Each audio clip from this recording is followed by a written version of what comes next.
जय शिव शंकर चाचा जी। जय जय शिव शंकर कुमकुम बिटिया। जय शिव शंकर मौसी। जय शिव शंकर कुमकुम बिटिया। अपनी साइकिल दौड़ती हुई कहाँ जा रही हो? मौसी, शिव मंदिर जा रही हूँ। आज सोमवार है ना, भगवान भोलेनाथ का दूध से अभिषेक करूंगी और खीर का प्रसाद भी बनाना है। मंदिर में दूध और चावल दे आई थी। पंडित जी राह देख रहे होंगे। खीर बनाने में उनकी मदद क्यों करनी है? जीती रह बेटी। सचमुच कितनी प्यारी बच्ची है। भगवान शिव की कितनी पूजा करती है। इसके लिए अच्छा सा लड़का मिल जाए और इसकी शादी हो जाए तो इसके माता पिता की चिंता दूर हो जाएगी। कुमकुम एक पढ़ी लिखी संस्कारी लड़की थी। वह बचपन से ही भगवान शिव की पूजा करती थी। कुमकुम को यह संस्कार अपने माता पिता से ही मिले थे। ये लो माँ बापू, खीर का प्रसाद। अच्छा, मैं राधा के घर जा रही हूँ। सुबह से उसने कितनी बार बुलावा भेज दिया। सुनो जी, कल कुमकुम की सहेली राधा की शादी में भी जाना है। कुमकुम अपनी सहेली के घर चली जाती है, पर उसके पिता का चेहरा उदास हो जाता है और वह फूट फूट कर रोने लगते हैं। सुनो जी, अगर आप ऐसे रो दोगे तो मुझे भी रोना आएगा। क्या आपको भगवान शिव पर भरोसा नहीं है? वह हमारी कुमकुम को कुछ नहीं होने देंगे। उन पर भरोसा रखो। कुमकुम का जन्म भगवान शिव के आशीर्वाद से ही हुआ था। फिर भला वह उसे कुछ कैसे होने देंगे? हम सब तो ईश्वर की संतान हैं। हमारी कुमकुम तो भगवान शिव की बेटी है। वो उनकी इतनी पूजा पाठ करती है तो वह उसे उसका फल अवश्य देंगे। हमने बचपन से ही भगवान शिव के प्रति कुमकुम की आस्था को जगाए रखा है। हमारी बेटी अल्पायु नहीं, दीर्घायु है। पर सोमलता, पंडित जी के कहे अनुसार हमारी पुत्री की कुंडली में भारी संकट है, जिससे उसकी बस और कुछ मत बोलो। मुझे भगवान से पर पूरा विश्वास है कि हमारी बेटी कुमकुम को प्रत्येक संकट से बचाएंगे। 20 वर्ष की आयु में कुमकुम के जीवन पर एक भारी संकट की आशंका थी। कुमकुम की कुंडली में भी कुछ ऐसा ही लिखा था, जिस कारण उसके माता पिता सदैव चिंता में रहते थे। सब लोग राधा की शादी में पहुंचते हैं। मौसी जी, अब तो मेरी भी शादी हो रही है। आप कुमकुम के लिए भी एक अच्छा लड़का ढूंढकर इसे ब्याह दो। नहीं, मुझे शादी नहीं करनी। मैं अपने माँ बाप को छोड़कर कहीं नहीं जाऊंगी। बेटियां तो पराई होती हैं।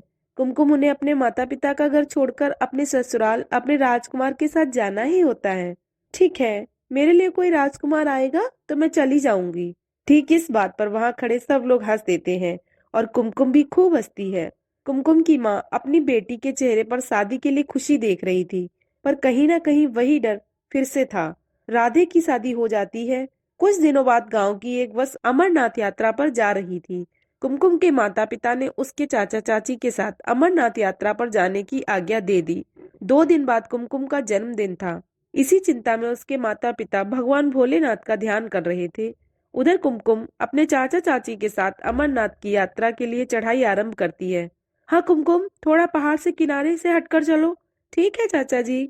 चाची जी, आपको ठंड तो नहीं लग रही? मेरे पास एक गर्म स्वेटर और है। दूं? हाँ, दे ही दे। और कहीं चाय मिल जाए तो थोड़ी देर बैठकर चाय पी लेते हैं।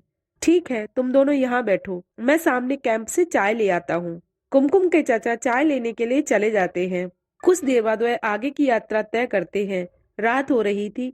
कुमकुम के चाचा चाची और कुमकुम एक कैंप में रात गुजारने के लिए रुक गए। कुमकुम, जन्मदिन की ढेर सारी मुबारक।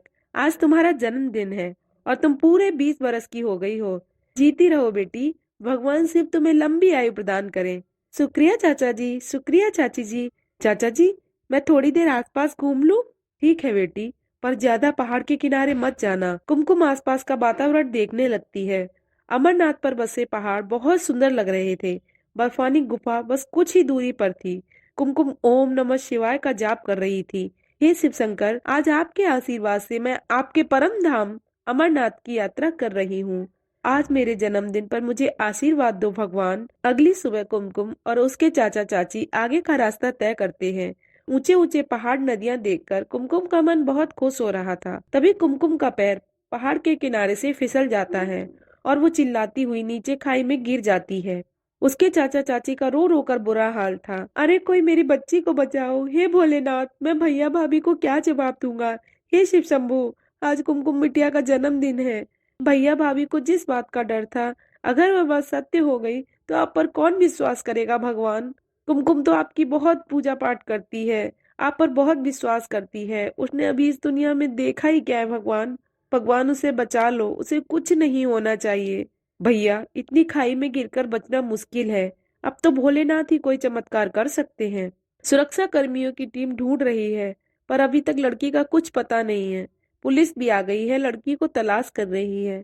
सब लोग कुमकुम को तलाश कर रहे थे, पर वह कहीं भी दिखाई नहीं दे रही थी। उधर कैलाश पर्वत पर माँ पार्वती भगवान शिव से बोली, प्रभु, कुमकुम आपकी बहुत भक्ति करती है, उसे जीवन दान दीजिए, उसकी रक्षा कीजिए। अपनी समाधि से उठिए भोलेनाथ। प्रभु, आप अपने नेत्र खोलिए। प्रभु, आपकी पुत्री कुमकुम इस समय विपदा में है।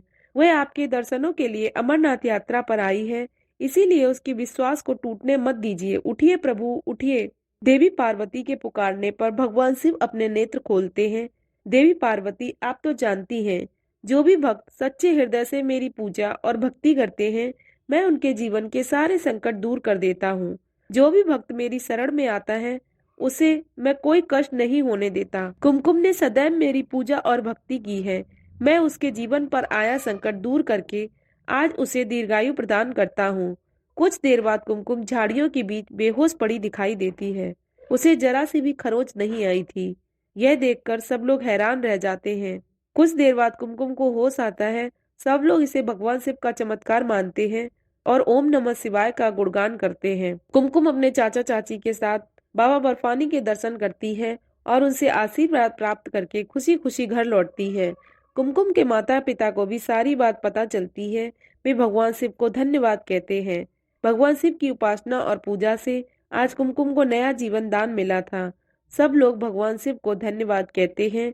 कुछ समय पश्चात एक बहुत ही संपन्न परिवार में कुमकुम का विवाह हो जाता है। आज भगवान शिव की कृपा से कुमकुम अपने जीवन में बहुत खुश थी। अगर आपको हमारी वीडियो पसंद आई हो तो वीडियो को शेयर एंड लाइक करें। चैनल को सब्सक्राइब करना ना भूलें। धन्यवाद।